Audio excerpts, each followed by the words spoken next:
My name's Amelia Johnson and I study A-level psychology.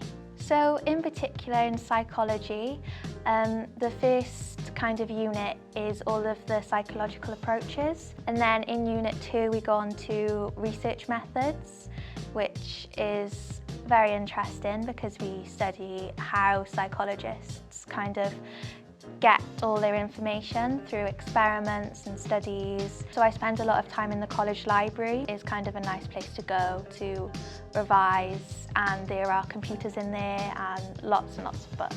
I'd say the best thing about studying at Coleg Gwent were the teachers in particular, because they are extremely helpful and they are just so enthusiastic about their subjects, which is useful for a student because you see how much they want to teach that subject. My long-term career goal is firstly passing my A-levels and then going on to university to study law. College is helping me get there because in form time we go over university applications, and then also in the courses it helps prep you for university-style lectures as well.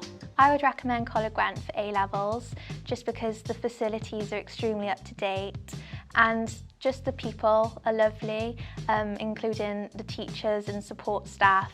Anywhere you go in college, there's always, a friendly face.